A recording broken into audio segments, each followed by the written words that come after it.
एक तो हमारे इसमें पार्ट्स लगे होते हैं, एक तो हमारी ड्यूल शाफ्ट मोटर लगी होती है जिसमें एक साइड में फैन ब्लेड लगा होता है। और इसको करने के बाद एक शर्त और रहती है कस्टमर से कि इसको हम खाली डायरेक्ट चलाने से हम इसको 2.5 से 3 घंटे जो है रेगुलर चला सकते हैं। जो शर्तें हमने बताई वो शर्तें कस्टमर को बतानी है। अगर आप नहीं बताएंगे हो सकता है कस्टमर उसको रेगुलर चलने दे, रात भर चलने दे।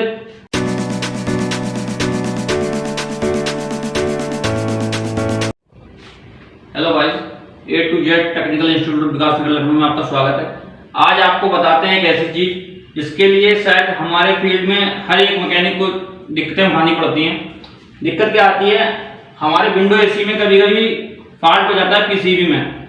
जब वो कस्टमर हमको अपने घर पे बुलाता है और कहता है कि आप देखिए इसमें क्या हो गया, तो हम लोग खोलते हैं, उसकी पीसीबी खराब निकलती है। ठीक है, उसके बाद हम लोग उसकी पीसीबी तो निकाल लेते हैं। अब कस्टमर कहता है हम गर्मी में नहीं रह सकते। अब आप कुछ उसमें ऐसा जुगाड़ करिए कि ये चलता रहे बराबर जब तक पीसीबी ठीक होकर ना आए। तो उसके लिए करना पड़ता है इसमें window AC wiring without PCB, single capacitor करना पड़ता है। विदाउट पीसीबी के आपको इसकी वायरिंग करनी है। तो आज आपको उसके बारे में बताते हैं। आइए आपको इसकी वायरिंग किस तरीके से करनी है आपको ये समझाते हैं। आइए, एक तो हमारे इसमें पार्ट्स लगे होते हैं, एक तो हमारी ड्यूल शाफ्ट मोटर लगी होती है जिसमें एक साइड में फैन ब्लेड लगा होता है। आप लोगों ने देखा होगा पीछे कंडेंसर साइड में फैन ब्लेड लगा होता है और आगे हमारी कूलिंग फेंकने के लिए ब्लोवर लगाते हैं।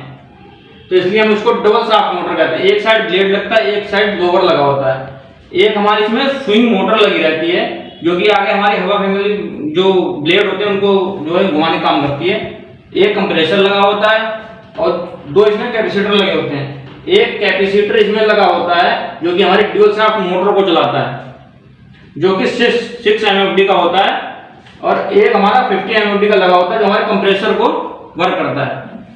तो आज आपको आइए इसकी वायरिंग समझाते हैं कि वायरिंग इसकी किस तरीके से करना होता है। आइए, एक इसकी कंडीशन और भी होती है। कस्टमर से पहले पूछना होता है कि आप इसको हाई पे रखेंगे, मीडियम पे रखेंगे, लो पे रखेंगे, क्योंकि आप पीसीबी लगी हो तब तो आप रिमोट से इसको कंट्रोल कर सकते हैं, लेकिन आप इसको डायरेक्ट कंट्रोल नहीं कर सकते। या तो आप हाई पे रखवाइए या मीडियम रखवाइए या आप लो रखवाइए। कस्टमर के अकॉर्डिंग आप कस्टमर जैसा भी कहता है कि हाई रख दीजिए, मीडियम रख दीजिए, लो कर दीजिए, जैसा आपको कस्टमर बोलेगा वैसा आप कर दीजिए। जैसे आप कस्टमर हमसे कहता है कि मीडियम पे रखना चाहते हैं तो आप इसको पहले फेस लेंगे, फेस उठा के मीडियम पे लगा देंगे। ठीक है, ये आपका जो है फेस इस पे ड्यूल शाफ्ट मोटर पे पहुंच गया। अब हमको यही फेस उठा करके कंप्रेसर पे ले जाना पड़ेगा। ये हमारा कंप्रेसर पे फेस आ गया। एक हमारी स्विंग मोटर लगी रहती है, इसको फेस और न्यूट्रल दोनों चाहिए होता है तब ये वर्क करती है। तो इसके लिए हम इसमें फेस जो है स्विंग मोटर में यहीं से उठा के दे देंगे। और इसको करने के बाद एक शर्त और रहती है कस्टमर से कि इसको हम खाली डायरेक्ट चलाने से हम इसको 2.5 से 3 घंटे जो है रेगुलर चला सकते हैं। उसके बाद हम इसको फिर आधा 1 घंटे के लिए बंद करेंगे, एसी को ठंडा करेंगे, उसके बाद हम इसको दोबारा चला सकते हैं। नहीं तो हमारे जो है कंप्रेसर में या किसी अन्य पार्ट्स में दिक्कतें आ सकती हैं। कस्टमर को ये बात पहले समझानी है कि आप 2 से 2.5 घंटे 3 घंटे चला सकते हैं इसको रेगुलर, उसके बाद आपको इसको बंद करना पड़ेगा। और दूसरी चीज, ऐसे पहले आप रिमोट से बंद कर देते थे इसको, अब ये रिमोट से बंद नहीं होगा, ये डायरेक्ट आपको एमसीबी उठ के बंद करनी पड़ेगी। चाहे वो रात में हो दिन में हो, आप जिस तरीके से करना चाहें आपको उठ के एमसीबी बंद करनी पड़ेगी। अब आइए आप उसके जो है दिखाते हैं इसकी वायरिंग। कैपेसिटर पे आप कहीं भी लगा दीजिए, इसकी ड्यूल शाफ्ट मोटर की स्टार्टिंग रनिंग आप किधर भी लगा सकते हैं। अब न्यूट्रल हमारा कहां जाएगा, रनिंग पे, क्योंकि हमें न्यूट्रल हमेशा रनिंग पे रहता है।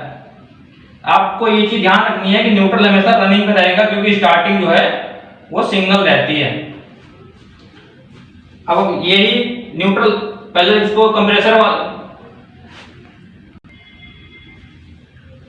अब कंप्रेसर की रनिंग स्टार्टिंग कैपेसिटर पे लगाएंगे, जो हमारा 50 MFD का हमने लगाया है उस पे लगाएंगे, और यही न्यूट्रल यहां से उठा करके हम इसकी रनिंग पे दे देंगे।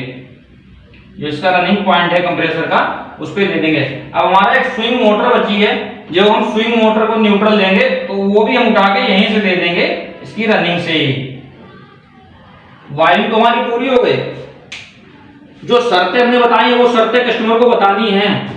अगर आप नहीं बताएंगे हो सकता है कस्टमर उसको रेगुलर चलने दे, रात भर चलने दे, उसका कंप्रेसर खराब हो जाएगा, उसके कैपेसिटर खराब हो जाएंगे, उसका हो सकता है डुअल शाफ्ट मोटर खराब हो जाए। वो जिम्मेदारी फिर आपकी आएगी, ना कि कस्टमर अपने ऊपर लेगा कि आपने पहले क्यों नहीं बताया।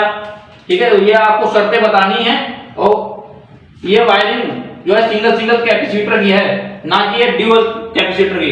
एक ड्यूअल रनिंग कैपेसिटर इसमें आता है जिसमें ये दोनों कैपेसिटर जो है एक में ही होते हैं।